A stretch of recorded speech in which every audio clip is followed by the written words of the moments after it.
I've come over twice to New Zealand now. The first time I came over, I was doing manual labor, and that was about all I could get. And it was really, really tough. It was interesting when I was up in Auckland at first, and I would talk to recruiters like, "Oh yeah, come in, have a chat with us. We're going to get you to do some testing. We're going to do this. We're going to do that." They're like, "No, we can't help you out at all. Not even temp." And then someone would say to me, "Well, you don't have any local experience, so you can forget it." And I was asked once or twice if I speak English, which was a little surprising coming from Canada. And it was like, geez, what am I supposed to do?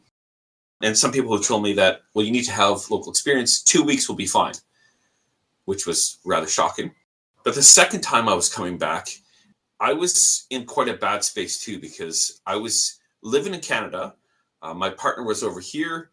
She came over to visit me. We were going to come back together after I applied for a visa. My visa was rejected. And so I was now living in Calgary where nobody wanted to hire me. And I was in a bad place. And my soon-to-be wife was over here. So I joined a couple job seeker programs, and they helped me to build some confidence and helped me out with my, we call it a CV over here, resume. And then I talked to a few recruiters that were over in New Zealand. And eventually I came over here, had an immigration advisor who helped me out with that. But when I came here, I had coffees with a few different recruiters. And then I've met a few other people. I do Toastmasters every now and then. So I met a few people that way. One of the other big things too was I was going to the gym on a regular basis, and that was just helping to build my confidence up. And a way to be able to alleviate some of the stress. But when I was doing these, like going for coffees, and occasionally what would happen is I'd go for coffee, and then someone would say, "Hey, there's actually an event running over at this time." And so I'd go to that event, meet 2 or 3 people, end up going to another couple of coffees here and there. But all of that networking that I was doing ensured that as the day that I got my visa, I was able to start working, and I was going to have connections.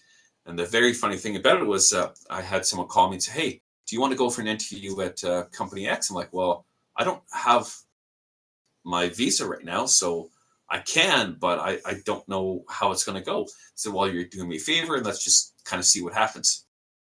And I went to the interview. They allowed me to, like, "When's he getting his visa?" And I'm like, "I've got no idea." The recruiter called me and said, "Well, when do you get your visa?" I called my immigration advisor, and he's like, "It was approved today." So I then called the recruiter back, who called the company back, like, "Yeah, he got it today. He can start as soon as you want." And if I wasn't doing all that networking before I needed it, it would have taken me longer to find that job. But because I talked to recruiters and I talked to people just kind of all over, it really helped out. And that's today's connection is tomorrow's opportunity right there. And the next few months, I had several contracts come up because of that initial networking that I did.